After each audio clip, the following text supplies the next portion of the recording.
Percy Jackson Season 2 has a writing problem. Or maybe it's a consistency problem. As a quick background, I did read the books. I read Sea of Monsters when it came out. So, that's just hey, I did read the books, but I don't think it applies to this because I read it when it came out. Pretty sure I was in middle school. So this is not going to be one of those book comparison videos. There are people that do that, and that's fine. It's just not something that I'm personally interested in doing. And as of this recording, only 2 episodes are out. And you might be like, but that's too early to judge. That's too early to make a video like this. But it's like a crack that I feel like will widen and widen as the series goes on. The writing in this series, it treats you like your attention span is that of a kid born with an iPad in the womb. Because they will say something, and then in the next scene, that thing will no longer apply. I don't like how the show is doing certain things. Like an example of this, Percy's just suddenly going to this school. Because in the first season, we know that Percy has been kicked out of so many schools over and over. He has this record. He was expelled from his last school. He never had the best grades. You're not supposed to think about it. It's just something that Percy is doing because it was in the book, even though it doesn't make any sense for the TV show lore.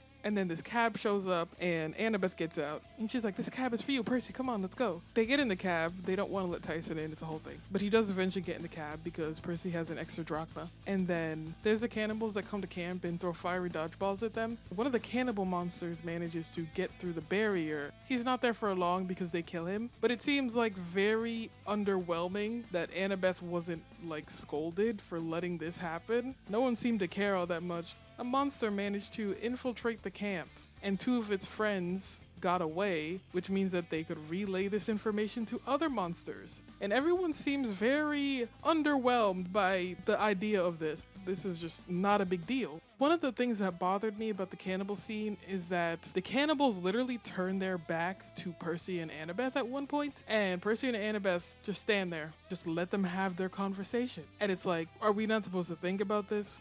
Are we not supposed to think about what's actually happening right here? They don't try to kill them. They wait patiently until they finish their conversation and then turn back around to keep talking to them. It's things like that that really, really bother me about this show. It's oh, your life is being threatened? I'll be polite and let you finish your conversation with your goons. No worries, I'll wait.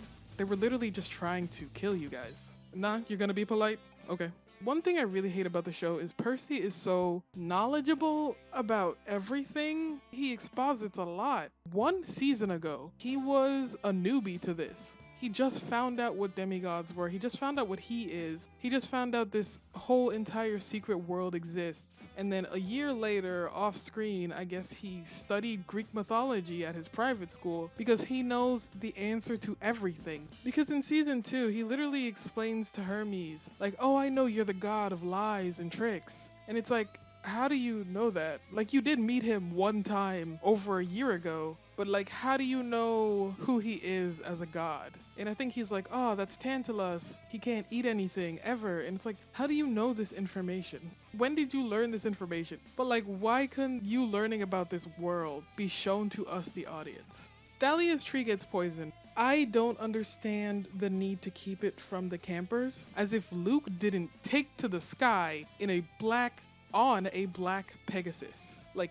Is everyone in the camp blind or what? Luke was so obvious with what he did. So Luke taking to the sky in a black Pegasus. Perfectly normal things that happen in camp every day, I guess. Because no demigods or campers see this happen, so they can keep Thalia's tree poisoning a secret. I don't understand. I genuinely don't understand. Because Luke was the most obvious he could have been about it. It was not storming or anything to hide the color of the Pegasus, so the sky is blue. No one looks up and sees, what's going on over there? Hey, that kind of looks like Luke. He didn't wear a mask or anything. He was so obvious about it, but only the main characters saw him for some reason. And of course the camp directors dismissed them and also put Percy on house arrest in his cabin. Even if they don't know that the tree is poisoned, they should know that something happened. Something in that direction happened. Oh, we're just gonna pretend that didn't happen? Okay. I will erase the fact that Luke took to the skies from my brain so this plot can continue. Did no one think about this? No one gave any more than 2 seconds of thought to this? Luke is doing this in the middle of the day. It's super bright. The sun is out. Not a single soul senses a disturbance. And so they continue, and the chariot race happens, and I actually liked the chariot race for a while. I liked it up until the demon birds attack, but also there's so much focus on the other chariots when we don't know these characters at all, other than Clarice and what's his face who was riding with her. We don't know any of these characters at all. So the camera pans to these characters that you don't know the names of and you don't care about over and over, and it's like, who are these NPCs? The show dedicates zero time to fleshing out any of the NPCs, and then the camera pans to them like you're supposed to care at all about them. And then the demon birds attack. How in the world do none of these campers know how to fight? It literally contradicts season 1. In the montage of Percy being at camp, he was learning archery, he was learning how to defend himself, he was learning how to fight. The whole point was that these demigods should at least know basic fighting skills, because in the real world, they are likely to encounter monsters. Yes, there are some that wouldn't know how to fight, but everyone but Clarice didn't know how to fight. Where were all the people for Capture the Flag? All those people that were fighting each other and strategizing each other and getting into groups to beat each other. The whole point of Capture the Flag is for them to practice combat, and then these demon birds descend on them, and no one here can fight. It doesn't make any sense. It's like, you're not supposed to think about this. I don't want to be negative about this show. I was hoping, with all of the things that Rick said, with all the criticism, but he would have at least tightened up the writing.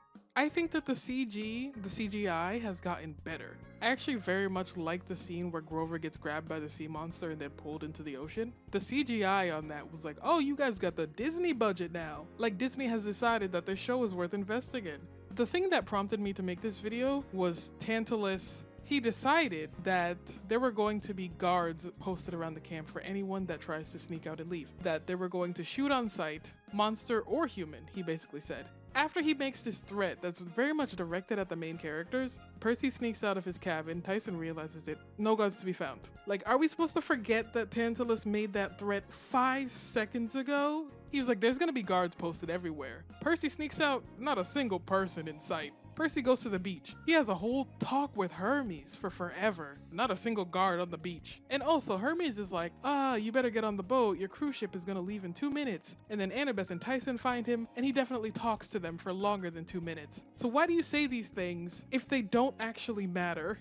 You're just supposed to not think about this. It's just all these little things. All these cracks in the first 2 episodes that are like giant red flags to me. They really are, because if the first 2 episodes are this inconsistent, like if you don't care about the details this early on, or you don't even care about being consistent with your own previous season, like what does that say for the rest of the episodes coming up?